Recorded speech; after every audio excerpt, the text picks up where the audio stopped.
ಸ್ನೇಹಿತರೆ, ರಾಜಸ್ಥಾನದಲ್ಲಿ ಕಳೆದೆರಡು ದಿನಗಳಿಂದ ಆಕಾಶದೆತ್ತರಕ್ಕೆ ಸ್ಯಾಂಡ್ ಸ್ಟಾರ್ಮ್ ಕಾಣಿಸ್ಕೊಂಡಿದೆ. ಇದು ಆ ರಾಜಸ್ಥಾನದ ಹಲವು ನಗರಗಳನ್ನ ಮರಳಿನಲ್ಲಿ ಮಣ್ಣಿನಲ್ಲಿ ಮುಚ್ಚಿ ಹಾಕಿದೆ.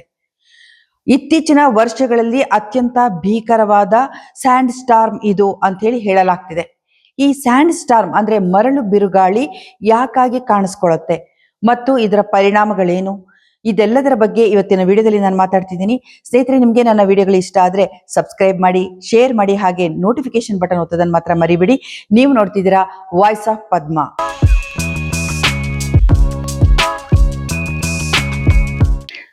ನಮಸ್ಕಾರ, ನಾನು ಪದ್ಮ ಶಿವಮೊಗ್ಗ.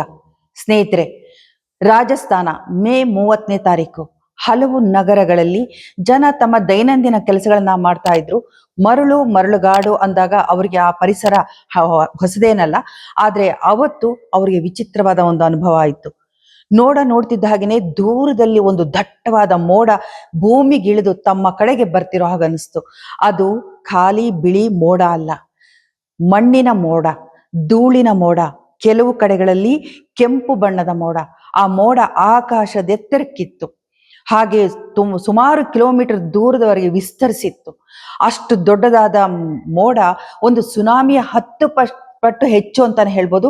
ಅಷ್ಟು ಬೃಹದಾಕಾರದ ಮೋಡ ನಗರದ ಕಡೆಗೆ ಬರೋದಕ್ಕೆ ಶುರುವಾಯಿತು. ಜನ ಗಾಬರಿ ಆದ್ರು. ನೋಡ್ತಿದ್ದಂಗೆ ಅದು ಇಡೀ ನಗರವನ್ನೇ ಆವರಿಸ್ಕೊಳ್ತು. ಎಲ್ಲ ಕಡೆ ಧೂಳು ಮರಳು ತುಂಬಿ ಹೋಯ್ತು. ಇದು ರಾಜಸ್ಥಾನದ ಹಲವು ನಗರಗಳಲ್ಲಿ ಕಳೆದೆರಡು ದಿನಗಳಿಂದ ಕಂಡು ಬಂದಂತ ದೃಶ್ಯ. ಇತ್ತೀಚಿನ ವರ್ಷಗಳಲ್ಲೇ ಇದನ್ನ ಏನ್ ಹೇಳ್ತಾರೆ, ಸ್ಯಾಂಡ್ ಸ್ಟಾರ್ಮ್ ಅಂತ. ಆ ಸ್ಯಾಂಡ್ ಸ್ಟಾರ್ಮ್ ಇತ್ತೀಚಿನ ವರ್ಷಗಳಲ್ಲೇನೆ ಇಷ್ಟು ತೀವ್ರ ಪ್ರಮಾಣದಲ್ಲಿ ಕಾಣಿಸ್ಕೊಂಡಿದ್ದಿಲ್ಲ ಅಂತ ಹೇಳಲಾಗ್ತಾ ಇದೆ. ಸುಮಾರು ಗಂಟೆಗೆ 80ರಿಂದ 102 ಕಿಲೋಮೀಟರ್ ವೇಗದಲ್ಲಿ ಅದು ಚಲಿಸ್ತಾ ಇತ್ತು. ಕಣ್ಣಿಗೆ ನೋಡಿದಷ್ಟು ಎತ್ತರಕ್ಕೆ ಆ ಮರಳಿನ ಮೋಡ ದಟ್ಟೈಸಿತ್ತು. ಆ ಧೂಳಿನಿಂದಾಗಿ ನಗರದಲ್ಲಿ ಎಲ್ಲರ ಕಣ್ಣುಗಳು ಹಾಳಾಯ್ತು, ಮತ್ತೆ ಉಸಿರಾಟದ ತೊಂದರೆ ಕಾಣಿಸ್ಕೊಳ್ತು. ಮತ್ತೆ ಮನೆ ಹೊರಗೆ ಒಳಗೆ ಎಲ್ಲ ಮರಳು ಧೂಳು.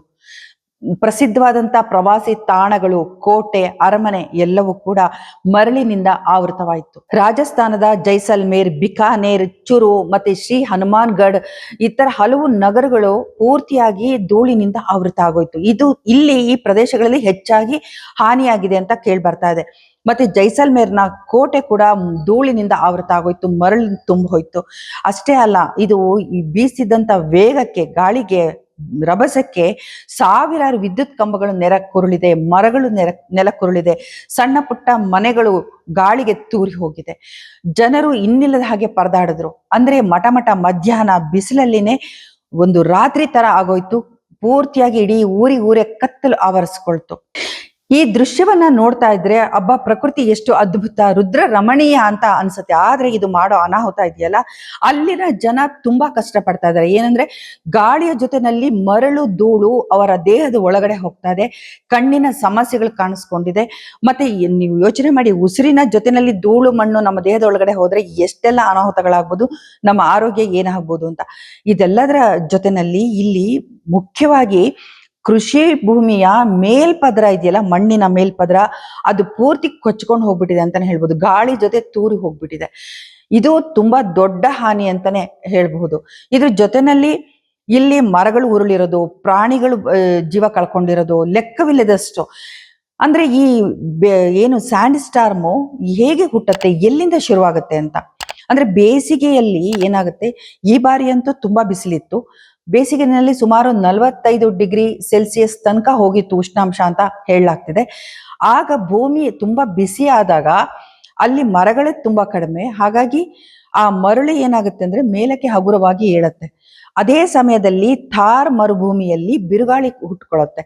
ಅಲ್ಲಿಂದ ಬೀಸಿದ ಬಿರುಸಾದ ಬಿರುಗಾಳಿ ಈ ಮರಳನ್ನ ಹೊತ್ಕೊಂಡು ಬೃಹದಾಕಾರದ ಗೋಡೆಗಳ ರೀತಿ ಚಲಿಸೋದಿಕ್ಕೆ ಶುರುವಾಗುತ್ತೆ. ಮಾರ್ಚ್ ಇಂದ ಜೂನ್ ಅವಧಿ ಒಳಗಡೆ ಈ ಸ್ಯಾಂಡ್ ಸ್ಟಾರ್ಮ್ ಹೆಚ್ಚಾಗಿ ಕಾಣಿಸ್ಕೊಳ್ಳುತ್ತೆ. ಇದಕ್ಕೆ ಮೊದಲು ಕೂಡ ಈ ತರದ ತೀವ್ರವಾದಂತ ಸ್ಯಾಂಡ್ ಸ್ಟಾರ್ಮ್ ರಾಜಸ್ಥಾನದ ಸುತ್ತಮುತ್ತ ಕಾಣಿಸ್ಕೊಂಡಿದೆ. ಅದು 1978ರಲ್ಲಿ ಒಮ್ಮೆ ರಾಜಸ್ಥಾನ, ದೆಹಲಿ, ಉತ್ತರ ಪ್ರದೇಶಗಳಲ್ಲಿ ತೀವ್ರವಾದಂತ ಬಿರುಗಾಳಿ ಸ್ಯಾಂಡ್ ಸ್ಟಾರ್ಮ್ ಬೀಸ್ತು. ಆಗ ದೆಹಲಿನೇ ಹೇಗಾಗೋಯ್ತು ಅಂದ್ರೆ ಹಗಲು ರಾತ್ರಿ ತರ ಆಗೋಯ್ತು, ಪೂರ್ತಿ ಕತ್ಲಾಗೋಯ್ತು. ವಿಮಾನ ಸಂಚಾರನೆಲ್ಲ ಸ್ಥಗಿತ ಮಾಡ್ಬಿಟ್ರು. ಆಮೇಲೆ ತುಂಬಾ ಜನಕ್ಕೆ ಸಮಸ್ಯೆ ಆಯ್ತು. ಇದರಿಂದ ಈಗಾಗಲೇ ಅಲ್ಲಿ ದೆಹಲಿನಲ್ಲಿ ಗಾಳಿ ಯಾಕೆ ಪೊಲ್ಯೂಟ್ ಆಗಿದೆ ಅನ್ನೋದನ್ನ ನೀವು ಅರ್ಥ ಮಾಡ್ಕೋಬೇಕು. ಈ ರೀತಿಯ ಪದೇ ಪದೇ ಈ ರೀತಿಯ ಸ್ಟಾರ್ಮ್ ಆಗ್ತಿರೋದ್ರಿಂದನೇ, ಮತ್ತೆ ಅಲ್ಲಿನ ವಾಹನ ದಟ್ಟಣೆ ಹೆಚ್ಚಿರೋದು, ಪರಿಸರ ಹಾನಿಯ ಮಾಡಿರೋದು, ಈ ಎಲ್ಲ ಕಾರಣಗಳಿಂದ ದೆಹಲಿನಲ್ಲಿ ಒಂದು ಏರ್ ಪೊಲ್ಯೂಷನ್ ಜಾಸ್ತಿ ಆಗಿದೆ.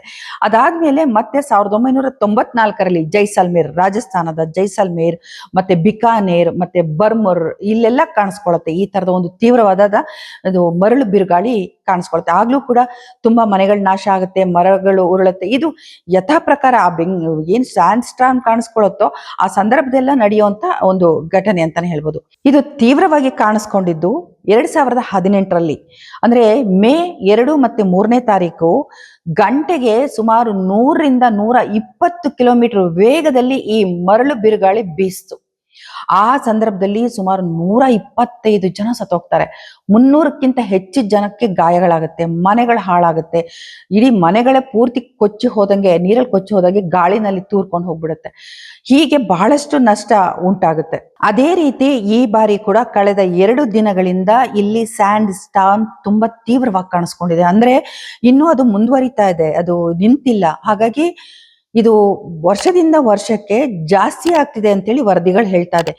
ಯಾಕೆ ಇದು ಆಗ್ತಾ ಇದೆ ಅಂತಂದ್ರೆ, ಅಂದ್ರೆ ಅಲ್ಲಿ ರಾಜಸ್ಥಾನದಲ್ಲಿ ಒಂದು ಅರಾವಳಿ ಪರ್ವತ ಪ್ರದೇಶ ಇದೆಯಲ್ಲ, ಇದು ಇವತ್ತು ಸಾಯ್ತಾ ಇದೆ. ಹಾಗಾಗಿನೇ ಇಲ್ಲಿ ಸ್ಯಾಂಡ್ ಸ್ಟಾರ್ಮ್ ತೀವ್ರ ರೂಪದಲ್ಲಿ ಕಾಣಿಸ್ಕೊಳ್ತಾ ಇರೋದು. ಅರಾವಳಿ ಪರ್ವತ ಶ್ರೇಣಿ ವಿಶ್ವದ ಅತ್ಯಂತ ಹಳೆಯ ಮತ್ತು ಉದ್ದನೆಯ ಪರ್ವತ ಶ್ರೇಣಿ ಅಂತ ಹೆಸರಾಗಿದೆ. ಅಂದ್ರೆ ಇದು ಸುಮಾರು 1.5 ಶತಕೋಟಿಯಷ್ಟು ವರ್ಷ ಹಳೆಯದು ಅಂತ ದಾಖಲೆಗಳು ಹೇಳ್ತಾ ಇದೆ. ಈಗ ಇದು ಎಲ್ಲಿಂದ ಎಲ್ಲಿದೆ ಅಂತ ನೋಡೋಣ. ಅಂದ್ರೆ ಗುಜರಾತ್ ಇಂದ ಪ್ರಾರಂಭ ಆಗಿ ರಾಜಸ್ಥಾನ, ಹರಿಯಾಣ ಮೂಲಕ ದೆಹಲಿವರೆಗೆ ಇದು ವಿಸ್ತರಿಸುತ್ತೆ. ಸುಮಾರು 692 ಕಿಲೋಮೀಟರ್ ಉದ್ದನೆಯ ಪರ್ವತ ಶ್ರೇಣಿ ಇದು, ಸರಣಿ ಇದು.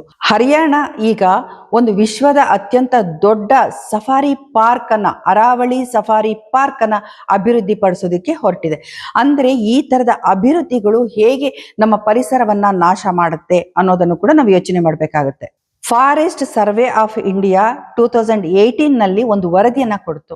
ಅದೇನಂತಂದ್ರೆ, ಈ ಪರ್ವತ ಶ್ರೇಣಿಗಳಲ್ಲಿ ರಾಜಸ್ಥಾನದಲ್ಲಿ ಈಗಾಗಲೇ ಸುಮಾರು 31 ಪರ್ವತಗಳು ಮಾಯ ಆಗಿದೆ ಅಂತ. ಮಾಯ ಆಗಿದೆ ಅಂದ್ರೆ ಅರ್ಥ ಮನುಷ್ಯ ಅದನ್ನ ಕಬಳಿಸಿದಾನೆ ಅಂತ. ಇಲ್ಲಿ ನಡೀತಿರುವಂತಹ ಮೈನಿಂಗ್, ಗ್ರಾನೈಟ್ ಮೈನಿಂಗ್ ಇರಬಹುದು, ಮತ್ತೆ ಸಿಲಿಕಾನ್, ಇದಕ್ಕೋಸ್ಕರ ಬೆಟ್ಟವನ್ನ ಕಡಿಯೋದಿರ್ಬೋದು, ಇದೆಲ್ಲವೂ ಕೂಡ ಪರಿಸರ ನಾಶವನ್ನ ಮಾಡ್ತಾ ಇದೆ. ಅರಣ್ಯವನ್ನ ನಾಶ ಮಾಡಿದ್ದಾರೆ. ಜೊತೆಯಲ್ಲಿ ಭೂ ಕಬಳಿಕೆ ಜಾಸ್ತಿ ಆಗ್ತಿದೆ, ನಗರಗಳು ವಿಸ್ತರಿಸ್ತಾ ಇದೆ. ಈ ಪರ್ವತ ಶ್ರೇಣಿಗಳು ಏನ್ ಅನುಕೂಲ ನಮಗೆ ಮಾಡ್ಕೊಡ್ತಾ ಇತ್ತು ಅಂತಂದ್ರೆ, ಥಾರ್ ಮರುಭೂಮಿ ಇದೆಯಲ್ಲ, ಅದು ಗಂಗಾ ಬಯಲು ಪ್ರದೇಶಕ್ಕೆ ವಿಸ್ತರಿಸದೆ ಇರೋ ಹಾಗೆ ಅದು ತಡಿತಾ ಇತ್ತು. ಜೊತೆನಲ್ಲಿ ಇಲ್ಲಿ ಏನು ಅಂತರ್ಜಲ ಮರುಪೂರ್ಣ ಮಾಡೋದಕ್ಕೆ ಕೂಡ ಇದು ಸಹಾಯಕವಾಗಿದೆ. ಹೀಗಿರುವಾಗ ಒಂದು ಪರಿಸರದಲ್ಲಿ ಸಮತೋಲನ ಏನು ಇರುತ್ತಲ್ಲ, ಅದಕ್ಕೆ ತೊಂದರೆ ಮಾಡಿದ್ರೆ, ಡಿಸ್ಟರ್ಬ್ ಮಾಡಿದ್ರೆ ಖಂಡಿತ ಇಂತಹ ಅನಾಹುತಗಳು ಆಗೇ ಆಗುತ್ತೆ. ಈಗ ಎಲ್ಲೋ ರಾಜಸ್ಥಾನ ಅಥವಾ ಉತ್ತರ ಭಾರತದಲ್ಲಿ ಒಂದು ಸ್ಯಾಂಡ್ ಸ್ಟಾರ್ಮ್ ಆದ್ರೆ ನಾವೇ ತಲೆ ಕೆಡಿಸ್ಕೊಳ್ಬೇಕು ಅಂತ ಯೋಚನೆ ಮಾಡೋ ಹಾಗಿಲ್ಲ. ಯಾಕೆಂದ್ರೆ ಅಲ್ಲಿ ಕಾಣಿಸಿಕೊಂಡಂತ ಸ್ಯಾಂಡ್ ಸ್ಟಾರ್ಮ್ ನಿಂದಾಗಿ ಇಡೀ ನಮ್ಮ ಭಾರತ ಮಾತ್ರ ಅಲ್ಲ, ಅಕ್ಕಪಕ್ಕದ ಪ್ರದೇಶಗಳು ಕೂಡ ಪರಿಸರ ಹವಾಮಾನದಲ್ಲಿ ಬದಲಾವಣೆ ಆಗೋದು ಖಂಡಿತ.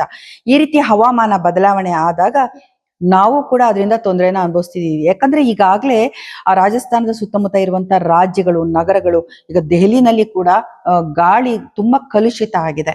ಇದೆಲ್ಲದಕ್ಕೂ ಕಾರಣ ಇಲ್ಲಿನ ಪರಿಸರ ನಾಶ ಮಾಡ್ತಾ ಇರೋದು, ಮತ್ತೆ ಅರಣ್ಯ ನಾಶ ಮಾಡ್ತಿರೋದು, ನಗರೀಕರಣ ಮಾಡ್ತಿರೋದು, ಇದೆಲ್ಲವೂ ಕೂಡ ಹೌದು. ಮನುಷ್ಯ ಮಾಡ್ತಿರುವಂತ ಅನಾಹುತಗಳಿಂದ ಪರಿಸರ ಹಾನಿ ಆಗ್ತಿದ್ರೆ ಅದು ಮತ್ತೆ ಮನುಷ್ಯನಿಗೆ ತೊಂದರೆ ಅನ್ನೋದನ್ನ ನಾವು ಅರ್ಥ ಮಾಡ್ಕೊಳ್ಬೇಕಾಗಿದೆ. ಈ ಬಗ್ಗೆ ಇನ್ಮೇಲಾದ್ರೂ ಎಚ್ಚರಿಕೆ ವಹಿಸಬೇಕಾಗಿದೆ, ಮತ್ತೆ ಸರ್ಕಾರ ಸೂಕ್ತ ಕ್ರಮಗಳನ್ನ ಕೈಗೊಳ್ಬೇಕಾಗಿದೆ. ಇಲ್ಲಿ ಅಕ್ರಮ ಮೈನಿಂಗ್ ಮಾಡೋದಕ್ಕೆ ಅವಕಾಶನ ಕೊಡದೆ ಪರಿಸರವನ್ನ ಕಾಪಾಡಬೇಕಾಗಿದೆ. ಸ್ನೇಹಿತರೆ, ನಿಮ್ಗೆ ನನ್ನ ವಿಡಿಯೋಗಳು ಇಷ್ಟ ಆದ್ರೆ ಶೇರ್ ಮಾಡಿ, ಸಬ್ಸ್ಕ್ರೈಬ್ ಮಾಡಿ, ಹಾಗೆ ನೋಟಿಫಿಕೇಶನ್ ಬಟನ್ ಅನ್ನು ಒತ್ತಿ. ನೀವು ನೋಡ್ತಿದ್ದೀರಾ ವಾಯ್ಸ್ ಆಫ್ ಪದ್ಮ. ನಿಮ್ಗೆಲ್ರಿಗೂ ಒಳ್ಳೇದಾಗ್ಲಿ. ನಮಸ್ಕಾರ.